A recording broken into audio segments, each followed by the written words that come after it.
वक्फ bill पर सहमति बनाने के पक्ष में नहीं कांग्रेस, संविधान पर बताया हमला, रिजिजू का दावा। समर्थन में विपक्षी पार्टियां। कांग्रेस महासचिव जयराम रमेश ने सोमवार को वक्फ विधेयक को संविधान पर सीधा हमला करार दिया और विधेयक के क्रियान्वयन का विरोध करने का संकल्प व्यक्त किया। उन्होंने कहा कि राज्य के सहयोगी तेदेपा और जदयू इस मुद्दे पर अपना रुख स्पष्ट करें। उन्होंने कहा कि वक्फ विधेयक संविधान पर सीधा हमला है और इसकी बुनियाद के खिलाफ है। इसे संयुक्त संसदीय समिति के माध्यम से थोपा गया है। बिल का विरोध करने की चेतावनी।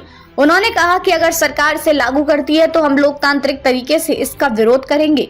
जयराम ने कहा कि हर विपक्षी पार्टी इसका विरोध कर रही है। समाजवादी पार्टी, तृणमूल कांग्रेस, आप हर पार्टी इस विधेयक का विरोध कर रही है। उन्होंने कहा कि लेकिन सवाल यह है कि जदयू और तेदेपा जैसी पार्टियां क्या करती हैं, जो पार्टियां खुद को पंथ निरपेक्ष कहती हैं, जो कहती है कि उनका पंथ निरपेक्षता में विश्वास है, उनका इस पर क्या रुख है। रिजिजू ने किया अलग दावा।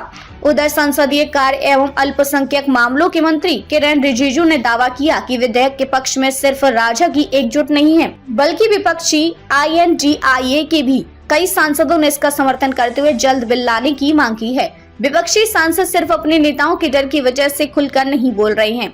अल्पसंख्यक मामलों के मंत्री ने सोमवार को पत्रकारों से बातचीत में आरोप लगाया कि वक्फ संशोधन बिल को लेकर कुछ राजनीतिक दल और संगठन जनता को गुमराह करने का प्रयास कर रहे हैं। दावा किया कि संशोधन विधेयक में गरीब, पिछड़े, मुसलमानों और महिलाओं के भले के लिए प्राविधान किए गए हैं। कुछ लोग दुष्प्रचार कर रहे हैं और मुसलमानों की मस्जिदें, कब्रिस्तान और जमीन जायदाद छीन ली जाएगी, जबकि यह कानून आजादी से पहले था और बाद में भी है।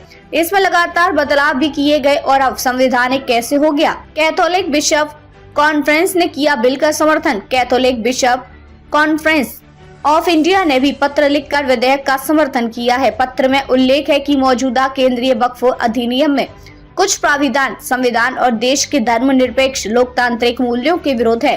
कहा गया कि केरल में वक्फ बोर्ड ने मुनव्वम क्षेत्र में 600 से अधिक परिवारों की पैतृक आवासीय संपत्तियों को वक्फ भूमि घोषित करने के लिए इन प्राविधानों का इस्तेमाल किया है। पिछले 3 वर्षों में ये मुद्दा एक जटिल कानूनी विवाद में बदल गया है।